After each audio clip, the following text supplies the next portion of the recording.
Raffi kali ini mengemban misi yang tak mudah. Di Desa Bunijaya, Kabupaten Bandung Barat, katanya ada sosok sobat otan yang cukup meresahkan. Gak hanya sering memburu ternak milik warga, sobat otan ini juga suka mengganggu para petani yang sedang berada di sawah. Siapa ya sebenarnya sosok ini? Yuk, langsung kita mulai saja petualangannya. Sebelum masuk ke desa, Otan dan Kak Raffi coba menelusuri beberapa habitat sobat otan yang ada di sekitar. Salah satunya hutan bambu ini. Hutan bambu menjadi salah satu habitat alami bagi beberapa hewan, yang mungkin saja merupakan habitat dari sosok hewan yang sering dibicarakan warga. Tan! Oh Tan! Shh, Kak Raffi, dengar sesuatu nggak? Apa-apaan tuh? Otan seperti mendengar suara yang mendesis. Oh iya. Sebelah mana itu Tan? Ayo coba kita cari, Kak. Oke. Sebelah mana sih Tan? Itu, Kak, yang hinggap di ranting pohon. Oh ini dia Tan. Sepertinya itu si kumbang tanduk, Kak. Iya ini si kumbang tanduk Tan. Kumbang tanduk atau bangbung ini merupakan jenis kumbang badak yang suka dianggap hama. Tapi sebenarnya sobat otan ini di alam mempunyai peran penting juga loh. Kebiasaannya memakan bahan organik yang membusuk seperti kayu mati dan tumbuhan lain ternyata dapat membantu mengembalikan nutrisi ke tanah. Ditambah ia juga merupakan makanan bagi beberapa spesies burung. Kalau begitu kita kembalikan lagi aja ya, Kak. Biarkan ia hidup bebas di sini.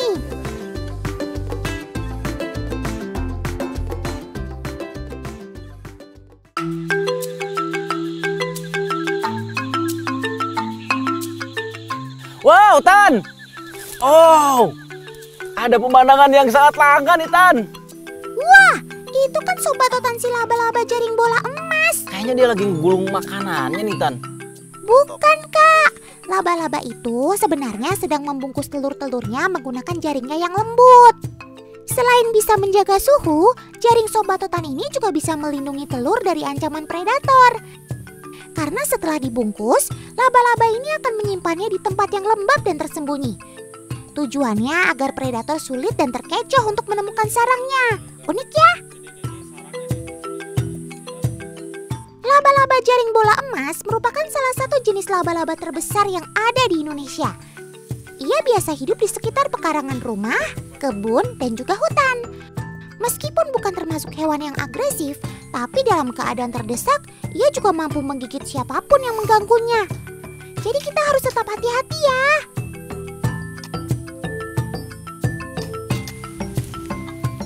Wah, Tan, lihat Kak Raffi menemukan buah yang bisa dimakan nih Tan. Warnanya merah kayak gini Tan. Buah apa itu, Kak? Nah ini namanya kalau di daerah Kak Raffi buah amis mata. Wah, ini sih pasti bisa balikin energi lagi saat tenaga sudah mulai berkurang di hutan. Nih, ini hampir sama kayak kersen. Coba kita rasakan, Tan. Manis banget, Tan. Kak Raffi, sepertinya Otan menemukan sesuatu deh. Tuh, benar kan? Ternyata ada si ular berkepala dua, teman. Iya, betul sekali, Tan. Nih. Coba, Tan. Bagian kepala sama ekor gak tahu kan di sebelah mana, Tan? Kalau Otan sih harus lihat pergerakannya dulu, Kak. Baru tahu deh mana bagian kepala dan ekornya. Oh iya, makanya kita suruh jalan dulu ya, Tan ya. Nih. Tuh, bagian kepalanya tuh, Tan. Jadi ini merupakan ular jenis Calamaria, Tan. Ular ini sebetulnya biasanya ada di bawah-bawah tanah kayak gini karena makanan utamanya itu cacing, Tan. Betul sekali, Kak Raffi. Dan dia juga merupakan salah satu ular yang tidak memiliki bisa, sehingga keberadaannya tidak membahayakan manusia. Gerakannya itu hampir menyerupai ular berbisa, ular cabe, tapi ini memang tidak berbisa, Tan. Nah, untuk membedakannya, untuk ular cabe biasanya memiliki garis di tengah badannya. Sedangkan si ular Calamatia ini banyak coraknya. Dan yang harus kalian perhatikan adalah ekornya. Karena ular cabe memiliki ekor berwarna orange dan ia sangat berbisa tinggi. Tapi apapun jenis ularnya, kalau kita tidak ahli, jangan coba-coba menghandlenya. Sepertinya di area hutan bambu ini sosok yang mau kita cari tidak ditemukan, teman. Kita coba sedikit bergeser yuk.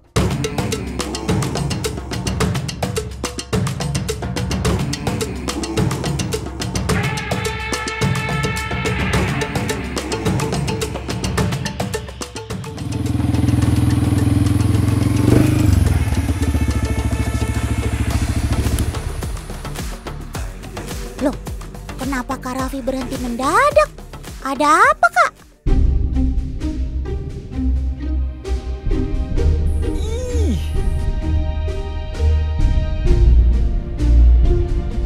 Wah, itu kan si ulat kipat.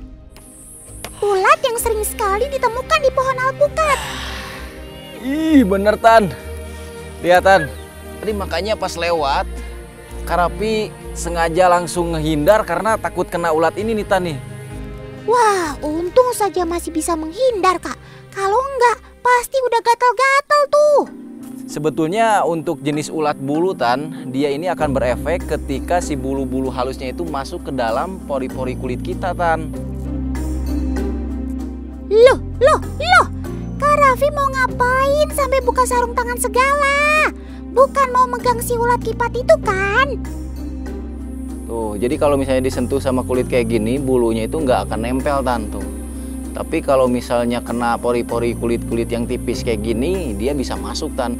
Ini kan permukaannya tebal nih Tan. Tapi untuk teman-teman di rumah, jangan coba-coba memegangnya ya. Karena jika tak biasa, selain bisa gatal-gatal, juga bisa menimbulkan rasa panas pada kulit. Oh iya, meskipun sering dianggap merugikan pohon, tapi sebenarnya Sobat Totan ini bisa membantu dalam merangsang pertumbuhan daun dan bunga baru loh. Keren!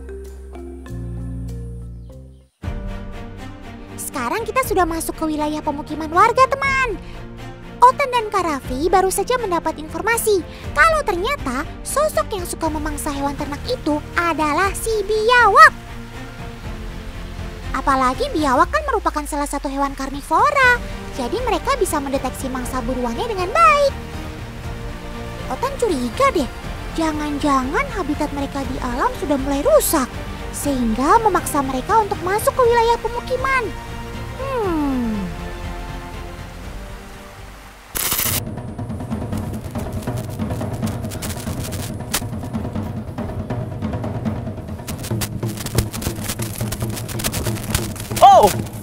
Wow, lihatan. Oh bang. Goodness. Oh, Tan. Ini dia yang kita cari-cari nih Tan. Wow, akhirnya. Oke Tan. Jadi, Tan, cukup di situ aja. Biar Kak Raffi aja yang nangani ini Tan. Oke Kak, pastikan semuanya tetap aman ya. Lihat, barusan Kak Raffi ngelihat pergerakannya dan larinya sangat cepat. Dan ini merupakan biawak yang sangat besar Tan. Paranusalpator. Oke, aish. Nah, jadi pertahanannya dia ini punya gigitan dan di bagian ekornya dia bisa seperti itu Tan. Hati-hati Kak Raffi, gigitan biawak itu sangat berbahaya.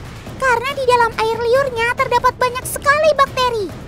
Ditambah giginya cukup tajam, jadi sekali saja kena gigit bisa menimbulkan luka yang cukup parah.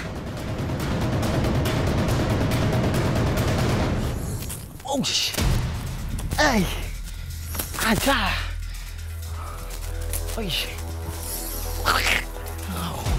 Wow. Lihatan. Jadi ternyata si biawak ini mengeluarkan suara juga. Dan kalau yang udah seukuran kayak gini, tenaganya juga lebih besar Tan. Lihat. Wow. Teman, kalian jangan heran ya kalau kita bisa menemukan Sobat Totan ini di area persawahan. Karena Sobat Totan ini biasa hidup tak jauh dari perairan, padang rumput, hingga di sekitar pemukiman. Kemampuannya dalam beradaptasi dengan lingkungan memang tidak usah diragukan lagi. Hal ini dikarenakan biawak memiliki daya jelajah yang cukup jauh. Ia dapat memangsa apapun, mulai dari ikan, kodok, tikus, sampai ayam.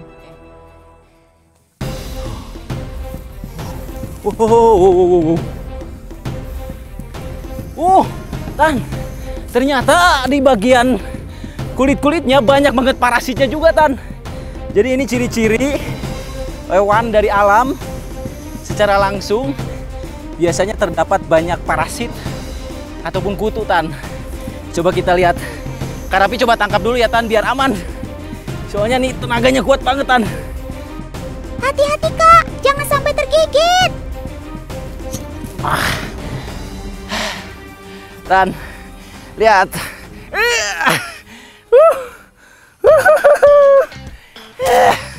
Akhirnya, Tan.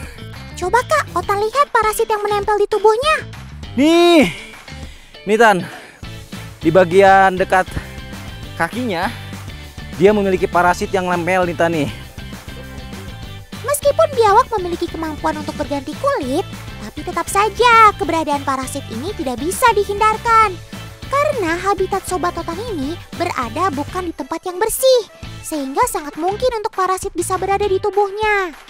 Oke Kak, kita coba bawa dia ke tempat yang jauh dari pemukiman warga, dan pastinya sumber makanannya masih tercukupi.